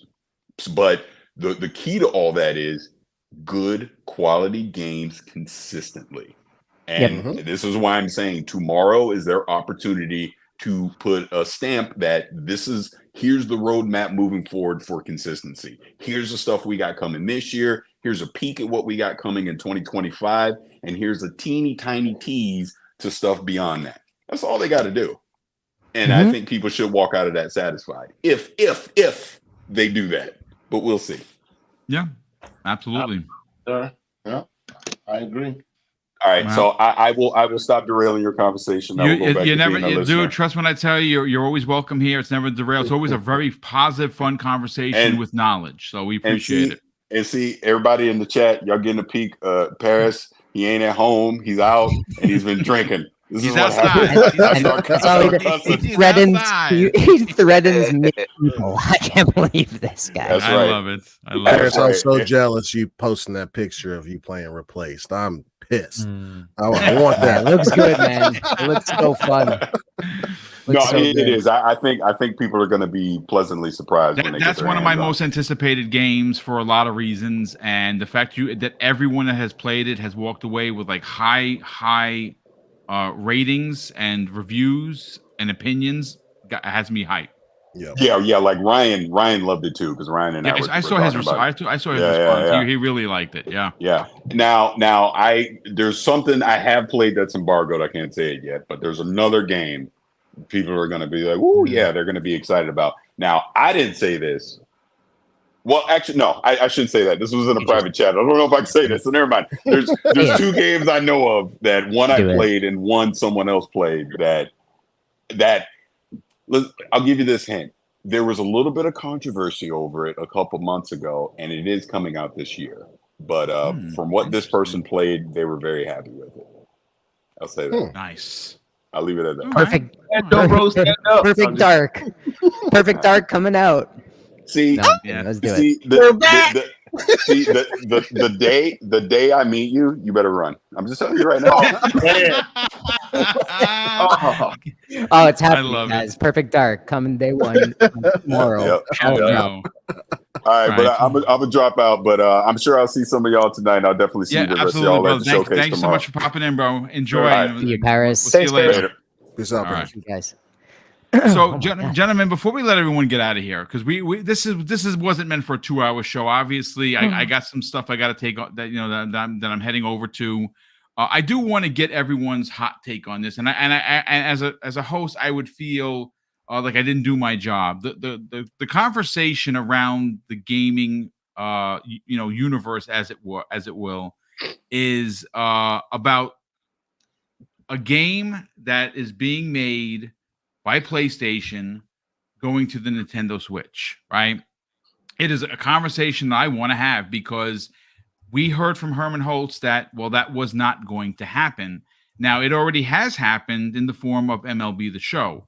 And as we know, MLB The Show does better on Xbox than it does on PlayStation. And one of the real takeaways, which is a little bit of a head scratcher for me, is that it's available in Xbox Game Pass the day it launches and still not available in PlayStation Plus Premium, which is what I pay for, and a lot of people pay for. And for $160, you don't get that game. That's a first-party game. Well, again, I'm very excited for Lego Horizon because I have every freaking Lego game in the collection. I absolutely adore them. I'm buying this. I don't know if I'm going to buy it on the PlayStation. I might actually buy it on the Switch. But I do want to get everyone's hot take on this because this is kind of the foot in the door, right? Like, it can't be just one. Gams, let's go to you and let's get your hot take on that, brother. Do you think that this is a potential floodgate opening for seeing Sony go third party? Hey, I'm sorry, White Viking. I'm really sorry. Hey, I have to bounce out. Really So quick. let's, you know what, Viking? Let's get your hot take really and then we'll get you fast. on out of here, brother. Yeah, I'm sorry. absolutely. I'm sorry, Everybody's White Viking. jumping in, huh? I can't. I'm really believe this. sorry. I got really quick take, and I want y'all to ponder on this for a second. Not only did it go to Switch, it excluded Xbox. Sure, okay, but this was a PlayStation co-opted Guerrilla Games worked on this game, right? Indeed, they have. It's co-opted, it's published, trademarked by PlayStation, okay, and Lego. They opted to put it on an abacus, as Mr. K. Asante would say. Okay. They opted to port it on that, but they excluded 50% of their own player base by not putting it on the PS4. Indeed. That's a great point, dude. Which Phenomenal is crazy to me. Yeah. Yep. And you know it plays on the abacus, right? So it definitely plays on the PS4. Yes. It's not on PS4? No. No. Are you PS4 serious? only. PS5, Yes. Nintendo Switch. Yeah. Why? Well, okay. No idea. To be fair, the porting process to the abacus is a whole different deal than a PlayStation 4 or an Xbox One. PlayStation 4, Xbox One, you're still talking about an x86 PC game, if you will. Right. Whereas the abacus is basically a mobile chip. It's an ARM chip. It's possible, No. but it's a different process. The dev kit process between PS4 and 5 is so similar that Sure, it should be very easy. it should be very easy to port back. back. Yes. So I fully agree with you. Yes. No, I agree as well. That is a ridiculous I'm idea not to not buying it. port it. They you know what? They're literally doing that to just ignore that. I don't know why they're ignoring them. They just want people on PS5, right? They want just more and more people on PlayStation 5, and that they're just ignoring that side. And I'm baffled by it. agree with them. Or according to PlayStation consumers, now they want people to go play on Switch instead of Drop the PlayStation, damn right? That's No. what they would have said about Xbox. Oh, they don't even care about the console anymore. They just want people to go play somewhere else. Well, gentlemen, I'm glad I could drop that bomb on you. I'm gonna peace out like Skeletor. Okay. Yeah, thanks, bro. Thanks. But boom, Yeah, brother, thanks for listen, Viking, thanks so much for jumping in. Hopefully you have a great weekend. We'll be talking next week for sure. Yes, for sure. Hey, keep on taking pictures, guys. I love seeing y'all out there having fun. Yeah, I got a few more to upload. I actually did a Valari commercial. It was pretty cool, actually. Nice, man. Yeah. Nice. Yeah, trying to all right, guys. all right, brother. We'll see you later. Peace. Thanks, All Viking. right. Peace, So buddy. let's go right back to you, Gamsley, Yeah. who's going to get choked out eventually. Hopefully, Yeah, apparently. that doesn't actually happen. No, honestly, let's get your hot take on it because I really think that there is something here. And again, this isn't trying to leverage console war rhetoric. This is a business reality, that there are a lot of PlayStation players are not. I mean, I saw some of the reaction videos where there was some really heavy conversation and language that people were literally losing their minds over this. This is the new norm. This is business 2024. It is not going to be exclusive. Now, again, I've said this. I don't see a world where God of War is on Xbox and Gears of War is on PlayStation. I don't see that. But again, I fully admit I'm an old man who has old ideologies. The new school way of doing business is you want your game everywhere. I think that this is a foot in the door for PlayStation games to eventually arrive on Xbox in the form of Spider-Man 2018 and Miles Morales. I'm sticking to that. I'll die on that hill. Let's get your hot take on this. Is this the foot in the door? Wait, Gibbsley, did we get your score on the? No, we didn't, because Paris wanted to choke me out or something. I don't know. No. I'd like to get your score. What do you think, man? Well, yeah, I was gonna lead into that and then jump into this question. You know, the score on the, if I could just for a second. Oh yeah, absolutely. There's no rush. Go ahead, knock it out. Thank you, Hargeet. I'm gonna go with 8 out of 10. So I was hovering about around 8.5, because like Hargeet, I really did enjoy a ton of these games. Like, first off, just Civilization 7 blew my mind. Like, I love it. We didn't get much, right? We didn't get much, but just seeing that title, I've wasted 2,000 hours of my life on 6. You know, I'm a huge Civ guy, so just that bumped it all the way up to me.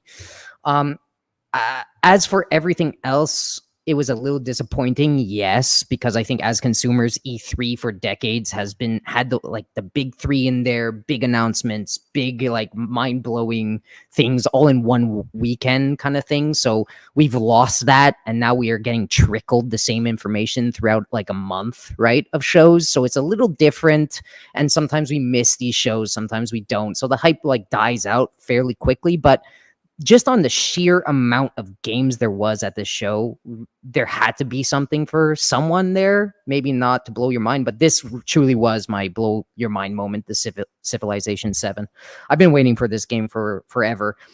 So yeah, 8 out of 10. There's a bunch of other games there that I popped for, but I won't go in deep. So no, absolutely, but sir, what besides the Civ game? Obviously, that's a big deal for you. Seeing Sid Meier, I thought was a pretty amazing, to be honest with you.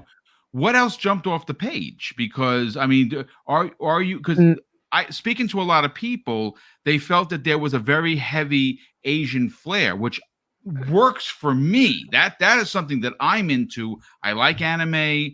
I like a lot of the games. I'm not a Persona guy, but Metaphor looked freaking amazing. Dude, yeah. What jumps off the page for you? What other games?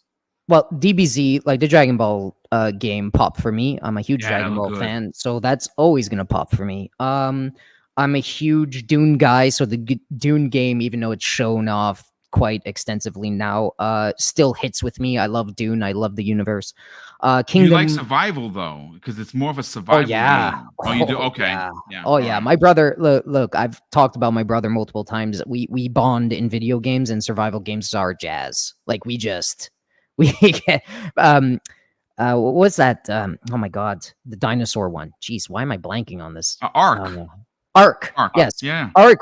I have so much hours in Ark. You wouldn't believe how much hours I have in Ark. So even Conan Exiles, stuff like that. I love that stuff. So seeing Dune, and I'm a sci-fi nut.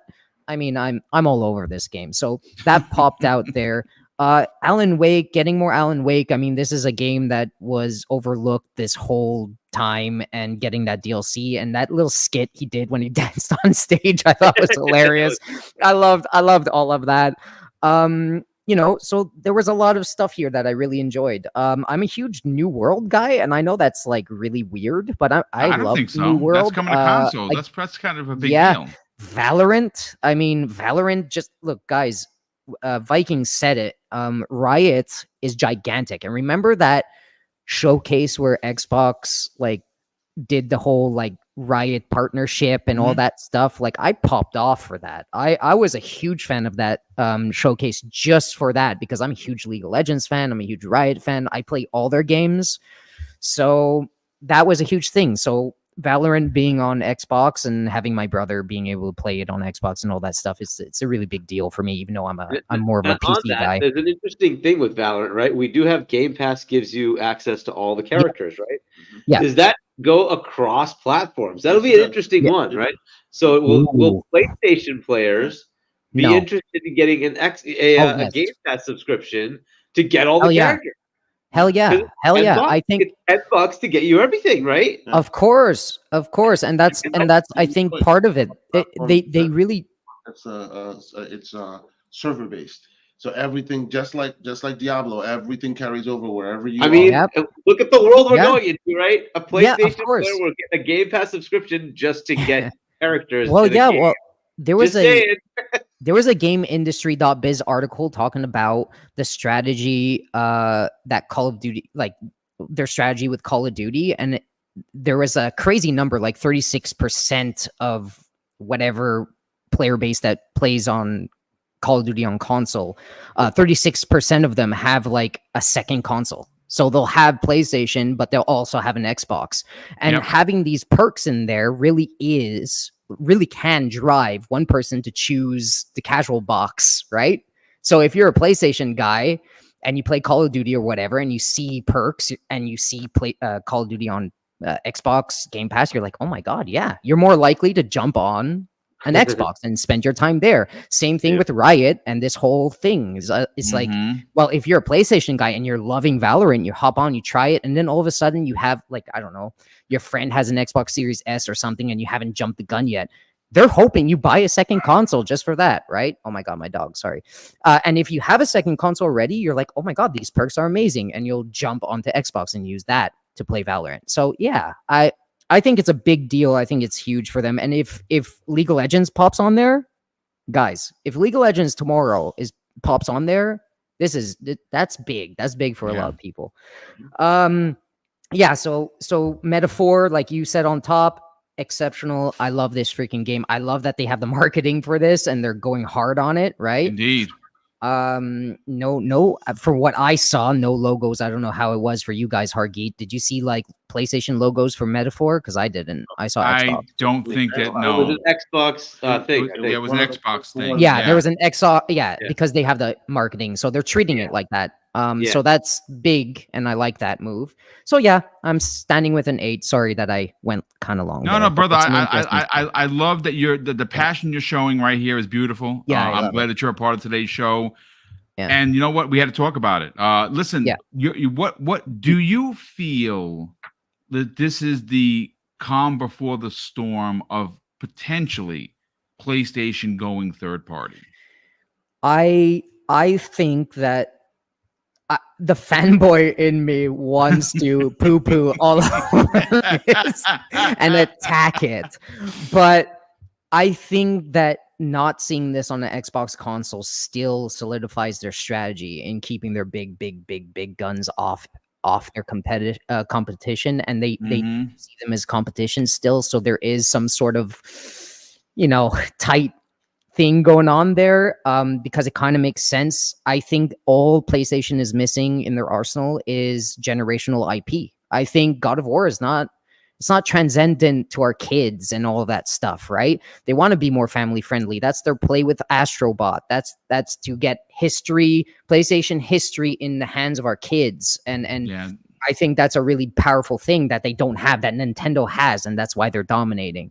So I think that's what they're looking for. And Lego, a partnership with Lego, and to put like Kitty, Horizon on there, and Kitty God of War, maybe, is their foray into that landscape without tarnishing their exclusive look on their big budget IPs.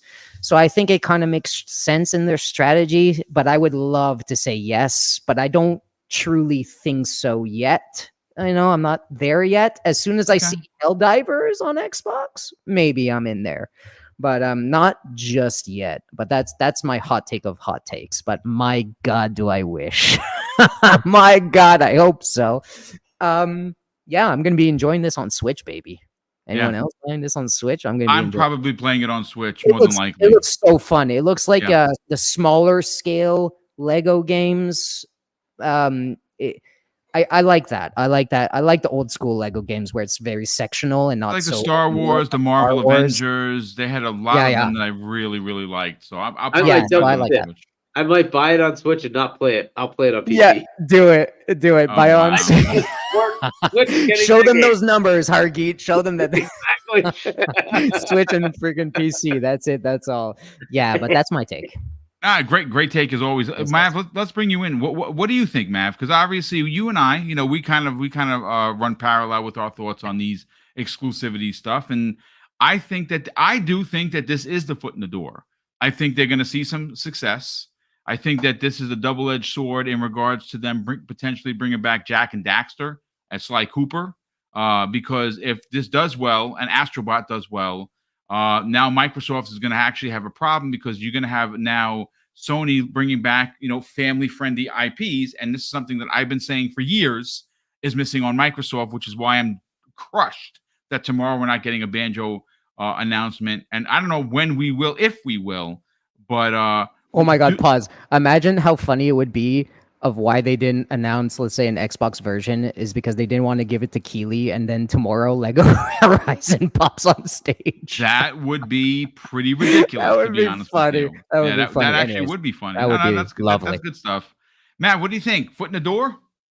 I think so. I think they were lying their asses off when they were talking at that last business financials thing, that everybody was running with. They're talking about how the exclusivity of our tentpole franchises is what matters most here on PlayStation and always will. And then they talk about how everything they do marketing wise is always like whatever Xbox is getting crapped for at the time. They just kind of like reverse it. And that's what they lead with. Oh, we believe in generations because Xbox is going to support Xbox One for a few years. So what does PlayStation do? We believe in generations. However, they go and support PlayStation 4 longer than Xbox did, actually, the Xbox One. Then you have this whole conversation the last several months with the leaks and the insiders, the reports. Xbox is considering this. Xbox is considering that. Xbox is considering this. This multi-platform future. PlayStation comes out, they're marketing. We believe in our tentpole franchises are going to be exclusive on our consoles, and that's what's most important, right? And that's what they said publicly. Meanwhile, what are they actually making? What games are actually being developed at PlayStation? It ain't those big tentpole franchises. It's all the games of service games. Maybe you get one or two over the next several years. They said themselves they don't even have those games. And then one of the first surprise games you have that's actually in one of those tentpole franchises, the next Horizon game, is actually on Switch. You can't make this stuff up. Mm-hmm. You can't make it up. This is what they've been saying before whenever nobody's paying attention at interviews about them going more multi-platform in the future.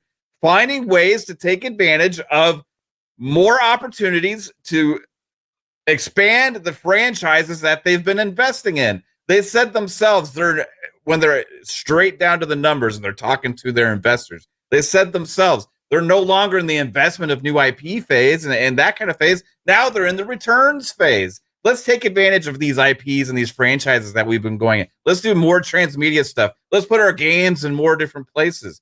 Nobody pays attention to that stuff. Instead, let's concern ourselves with what Xbox is doing in the future. If the console's still going to be important to us, ask yourself that if you're PlayStation or any other platform. In the future, things are changing. It's the landscape. The whole landscape is changing in the gaming industry.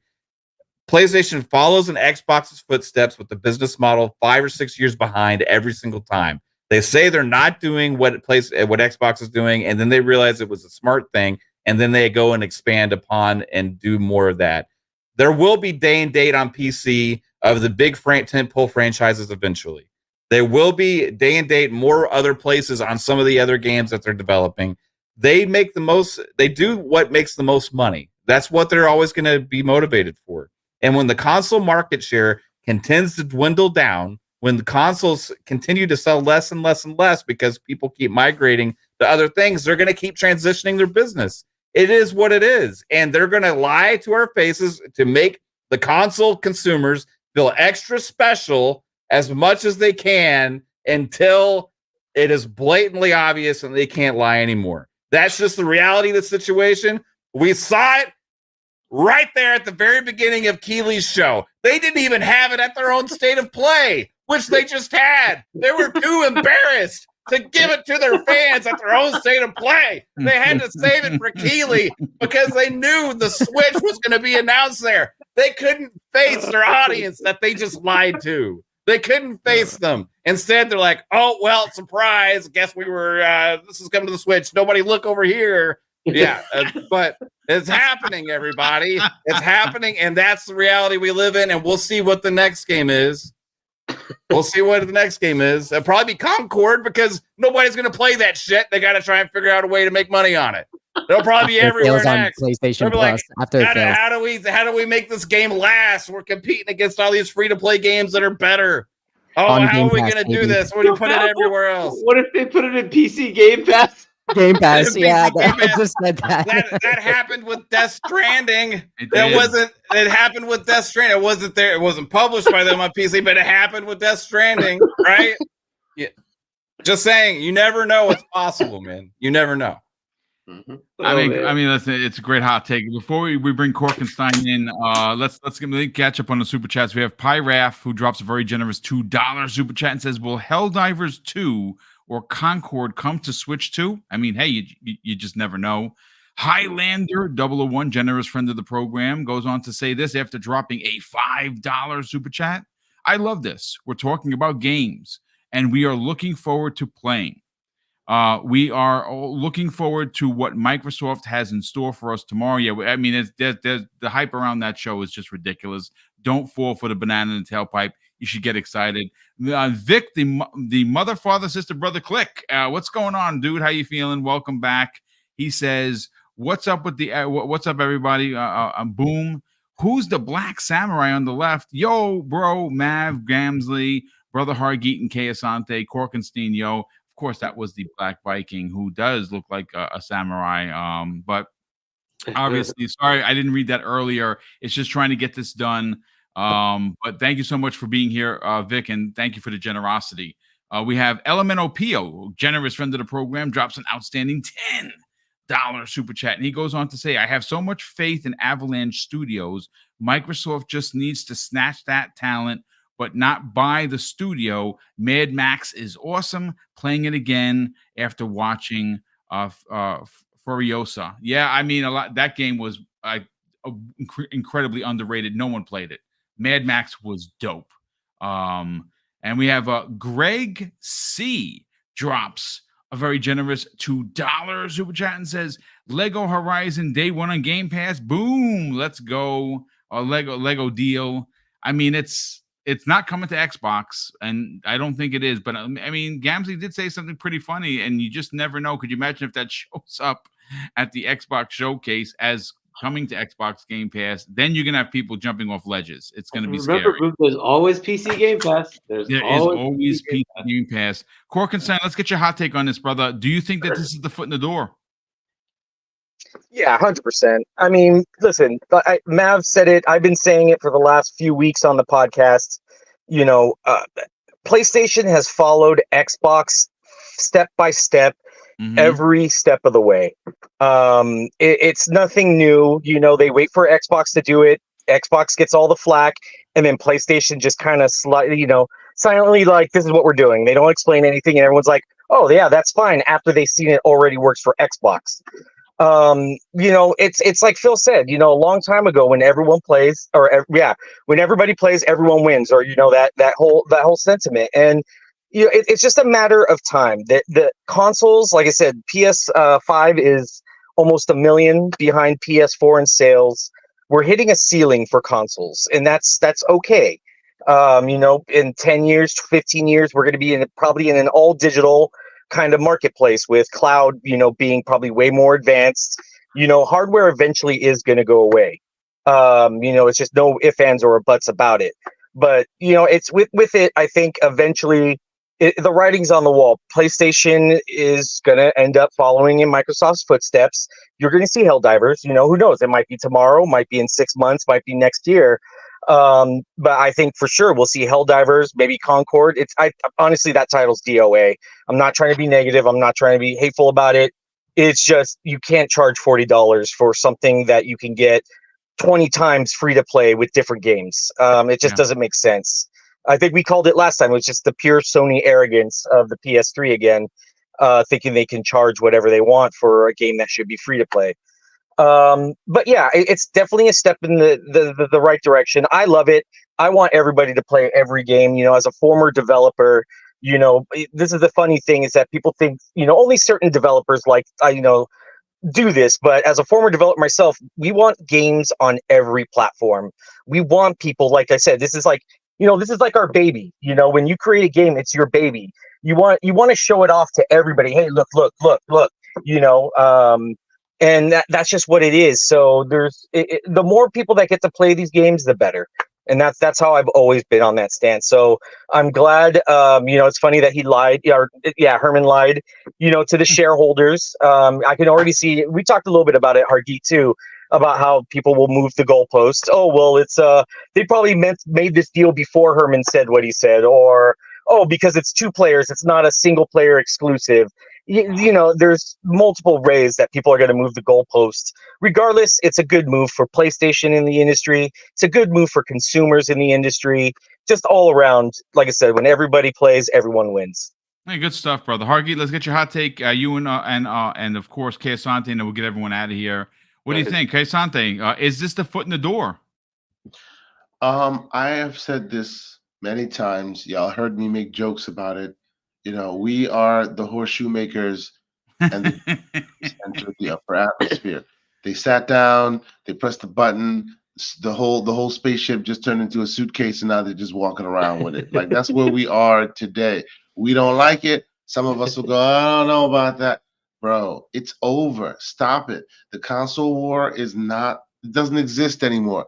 At least not in that form. There's a game called Console War. It's gonna be pretty cool. That's a whole different conversation. But needless to say, absolutely. Absolutely. There will always be an asterisk here, an asterisk there. Oh, but this one's because of Disney. Oh, but this one's because of everyone wants to make money, right? Everyone wants to make money. And the reason why Sony and Microsoft are moving in different ways is because Sony has to move the way they are moving. And Microsoft can't move the way that Sony moves. It's just the way it is. But at the end of the day, the reason for them doing what they're doing is money. It always has been. It always will be. And now there are more voices in the room that are saying, you know what? Screw these people that think that they need to feel like special snowflakes, and because of that, it's affecting our wallets. Nope. We need that money. Right? So now it's not about making you feel special because this is only on your platform. Now it's about making you feel special because, hey, although it's elsewhere, you get this perk, or you get that perk, or you get this convenience versus the other convenience that they may not get because they're paying full price or whatever.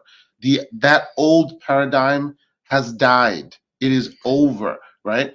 Just like, and I said this in the Virtual Tomatoes are always coming at me, just like consoles are now a marketing term, right? They used to be a necessary evil to get you to game. Now they're a marketing term for us graybeards who remember them, right? They don't need them anymore. It costs them money to make it for you. So why the hell would they do it? There's a world where they put it everywhere. You know, you can still go buy records, right?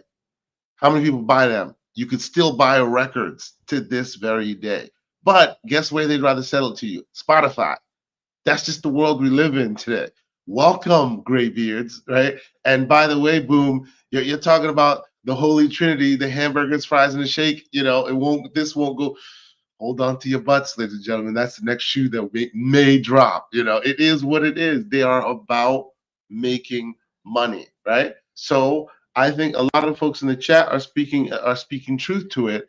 You know, we as consumers should focus on the enjoyment of what we care about, which is the games. Where they end up being played elsewhere, that shouldn't be your concern. If you play in multiple places, guess what? You now have multiple options. Right? Indeed. We should be asking more for cross-buy and all those kind of things, right? Yes. Say that, Matt. Talking about. Matt, I'm just about to say that.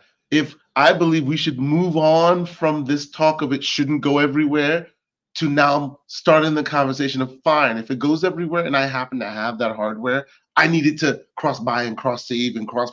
That's where the conversation should now live, because otherwise they'll make you keep double dipping because they don't care. The priority is money, right? And we're stuck in the trenches about, but I want it the way it used to be. Shut the hell up and move on. I'm sorry. I'm sorry. We are where we are. Instead of saying, I don't want you to throw me out the plane, ask for a parachute, right? Move on, move to the next conversation, which is, what do you get in this world? Because believe it or not, if you think about it logically, you get a lot in this new world, right? A lot of that stuff will be beneficial to you if you just stand open for it. Because when you start this back and forth conversation about where it shouldn't be or how you don't like it that it's going there, and I'm not saying that's what we're doing here, but when that consternation happens so far and so much online, what tends to happen is the conversation doesn't move forward, and those people that are trying to make the new paradigm don't have the incentive to think ahead and think beyond and go, okay, now let's make sure, hey, we live in a world where everyone will buy a PlayStation 5 as a console, as their console. Well, now maybe we want to have a secondary partner console that's a Series S or a handheld or whatever. Let's entice them to want to buy said secondary console by making it cross-buy, making it cross-save. Advertising that, hey, it's to your benefit, that you can then take your ROG Ally or whatever on the go, and it's just right with you. Those are the benefits you get, right? So you got to kind of take yourself out of it. Look at your children left and right who are playing on freaking like handhelds that barely have controllers, and realize, as Boom said, you are not the focus anymore. But it doesn't mean you can't win out of this deal, right? We're all here. We already win if you have it on Game Pass, because you're paying $16.99 and every game is dropping in there. So I've already won. Yeah, absolutely. Yeah. So before we get the outros, any last words, so to speak? Well, it's my turn, right? Yes. So, all right. So, Boom, I've been saying this for months since Hiroki Jitoki said, "Hey, our games aren't making enough money. We're not as profitable as we should be. Our profits been dwindling. What are you guys doing? Why are you studios not making enough money?" So, I'm like, hey, you have an opportunity here. There's this big, huge console, 140 plus million, units out there. Why the heck don't you put your games there? It just doesn't make any sense, right? Like, you yourself go out to the entire world and say that Nintendo doesn't compete with me, which is baloney. But you say that it doesn't compete with you, right? Okay, cool. Then put your games there, because if it doesn't compete with you, what's the hurt, right? I mean, it is a console. To me, it does compete with you, but fair enough. You don't think it does, but there's zero reason you couldn't take games that can work on a Switch and not put them there. What would be the point? Tell me, like, if you take something like the launch game they had there, Sackboy, right? Sackboy. Tell me why you can't put Sackboy on a Nintendo Switch. I think you can. It's sitting there doing nothing. It didn't sell. Put it on the stupid Switch. It looked like Mortal Kombat on the Switch, but okay. Oh, no, don't go there. Don't choose violence, Kay. Don't do it. So what? Don't do it. That's all that matters. True, it sold. True. If it sells copies, like, ultimately it's down to dollars and cents. If it costs you like, $500,000 to port it over and you get 50 million in return, it is well worth it. It's 49.5 million you put in your bank. It's for a game doing nothing for you right now, right? You take Ratchet and Clank. Can you put the PS4 Ratchet and Clank onto Switch? Sure, you probably can. Go ahead, do it.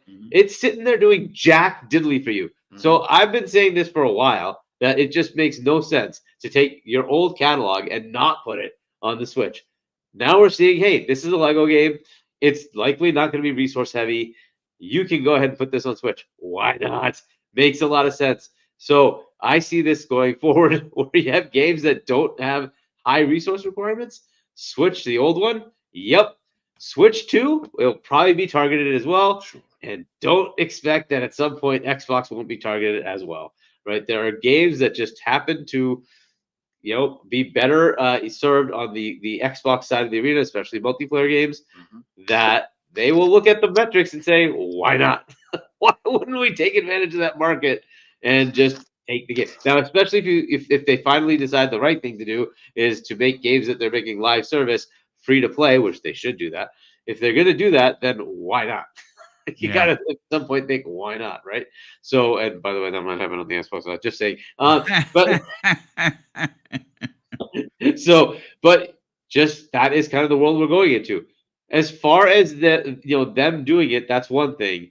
I'll caveat the whole thing by saying there are talks about taking the Epic Game Store and putting it on Xbox. I'm just saying, if that happens, there he goes. Then all of a sudden, guess what? It doesn't matter. At that point, it doesn't matter. At that point, if that's the case, then you could turn around and you will logistically be playing God of War 2018 on your Xbox. Well, I will caveat and say between Steam and Epic, right? I can see Epic going, "Oh, PlayStation, you don't want it on Xbox? We'll carve it out." Valve will go pound sand. Yes, that's what Valve. Yeah. Yes. Epic might be a bit more amenable to carving out a space to doing restrictions. Yeah. But we will see. Yeah, only time is going to tell. Listen, this has been a great show. Again, it's a Saturday show. I normally don't do stuff on the weekends. We have a super chat coming in from Spartan661, who drops a very generous $10 super chat. And he goes on to say, glad to see my favorite podcasters get to experience the moment of joy meeting each other. I love that they share their pictures for all of us fans to see. Some of us fans can't be there due to circumstances. Well, brother, listen, first of all, thank you for the generosity and thank you for the kind words. I mean, that's why I probably about 20 things that I have to still post. Last couple of days, I've just been exhausted and I still got work to do. And it's already 8:41 here in New York. It's almost midnight. So I'm starting to feel the effects of that. But listen, we're going to keep posting. We're going to keep sharing. Tomorrow is the Xbox Game Showcase. It is going to be dynamite. We're going to be covering it here on Double Barrel Gaming. As soon as the show is done, we're going to be doing some behind-the-scenes things later on in the afternoon, probably around the same time, which would be 4 p.m. here, 7 p.m. Eastern time. I'm going to do a show recap because there's not going to be a show on Monday because I'm traveling. And of course, we'll get back at it Tuesday for the Xbox Factor podcast, but we will be covering it. It should only be about a 60-minute show, 60 to 90-minute show, but we will be live tomorrow. I don't know the exact time. I have to look at my meeting schedule, and then I will then throw it up on the socials. But let's get everyone out of here, and we'll start first with Gamsley. Brother, you killed it as you always do. Thank you so much. You incited a near riot with Paris Lily, which was hilarious. He just wants to kill me. I don't know. And listen, brother, I want to help your brand because you guys have an amazing podcast. I don't know who does the artwork, who changes the faces on all of the characters. It's me. It's really good. It's hilarious. Brother, come on. Let's get some people over to your podcast. Let's get some more subs over to you. You talk with big heart. You conduct yourself as a great human and as a phenomenal, member of this community. Please, brother, sell your brand. Where could people check out your podcast? Where they can subscribe to it, and more importantly, follow you on social media. Yeah, if you guys like having fun and having goofy conversations and just insulting each other, no, I'm kidding. You could find me on the Xbox Series podcast every Thursday at 3 p.m. On the Gaming Arcadia YouTube channel. Asa does a lot of good things on that channel. It's not just our podcast. He has multiple podcasts and he does exceptional reviews. He has a great scoring system, so go check him out. If you're missing that Game On Daily fix, Ace is great. Go check them out. And then of course here on Double Barreled Gaming every Monday for lunchtime. And if you want to see my other appearances and information on my other stuff, follow me at Gamsley TKD, all one word, Gamsley TKD, to hear about anything else I might pop up on. You've That's been all. making your rounds by the Black Viking and the crew quite often. Love Yeah. the last couple times you've been on Yeah. there, dude. You've killed it, bro. So I really enjoyed it there. Thanks, man. No, Yeah, thank you, brother. Thank you for jumping we're on. we're getting along well. Black Viking's awesome, and so Yeah. is his crew. So Well, you fit Thanks. in perfectly. Yeah, you definitely Yeah. fit in perfectly, brother. Thank you so much for joining us. We super appreciate it. Mav, let's get you on out of here. You've been I got to tell you, you've been doing great work. Love the Mavcast. If you haven't watched any of them, folks, you need to, because again, how he does these things is the conundrum. I cannot do what you do. You have a knack for being able to be on there. Sometimes you're on there for freaking 2 hours. I don't know how the hell you do it. Sell your brand, brother. Tell everyone where they can help you grow the channel, which you deserve, and subscribe. And more importantly, follow you on social media. What else you got going on for the remainder of the games week? Yeah, thanks, Boom. Thanks for letting me crash your stream with awesome people, as always. It was cool having Paris come through as well. Gamesley, Korkenstein, and then the two guys there hanging out there in the room, Hargeet and K Sante. I want to Sounds so weird, man. Calm down.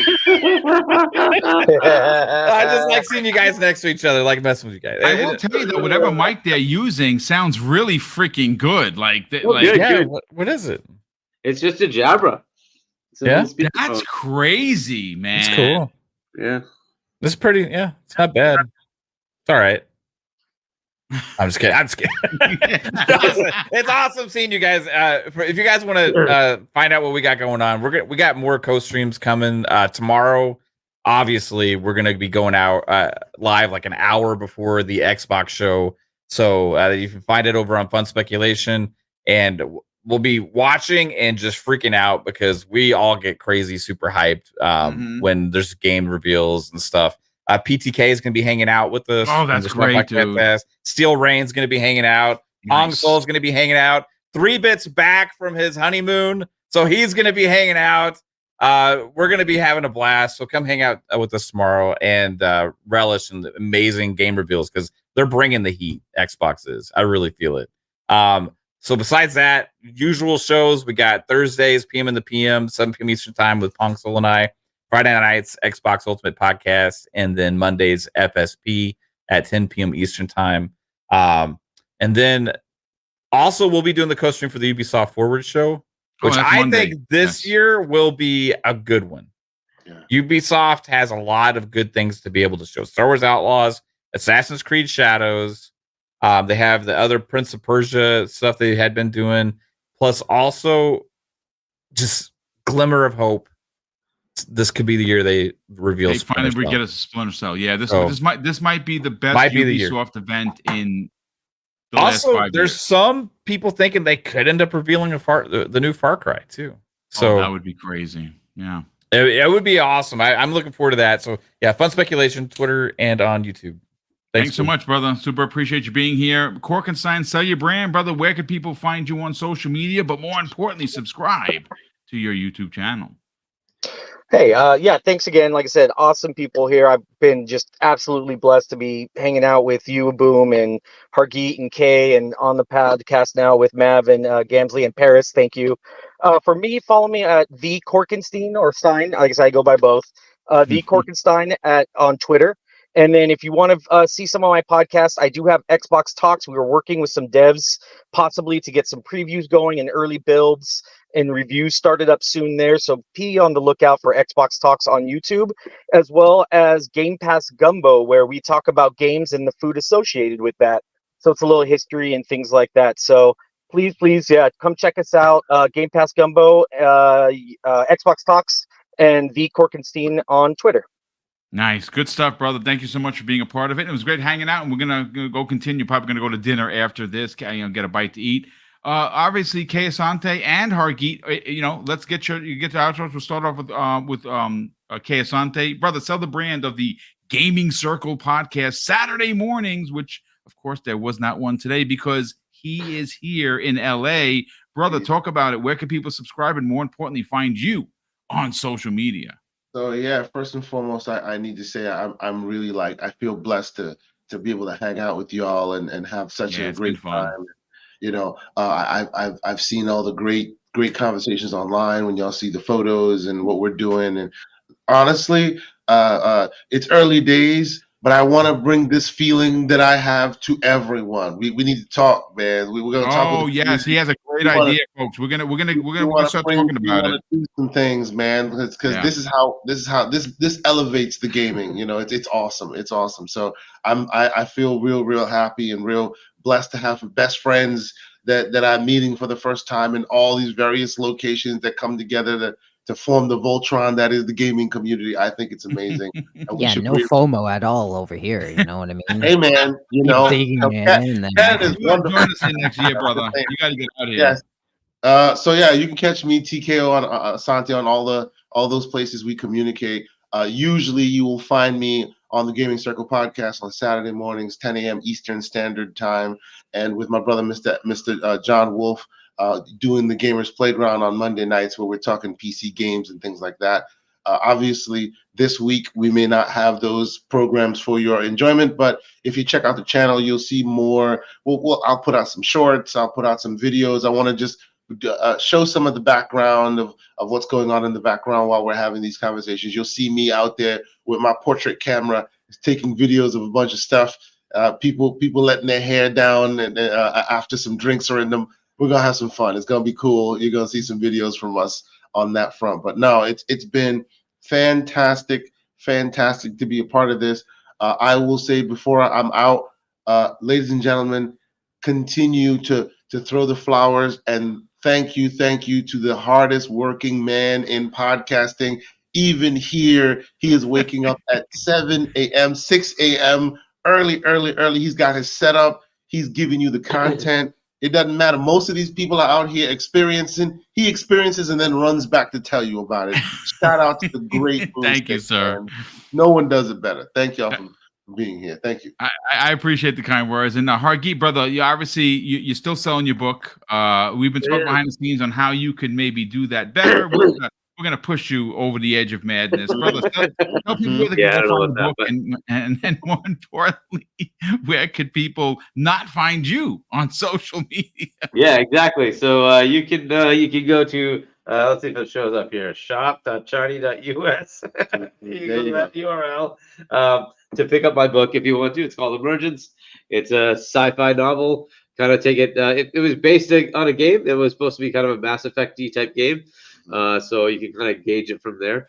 So check that out if you want to, and you can subscribe to my channel. It's Hargi Chani 1 on YouTube. So you can subscribe there if you like to.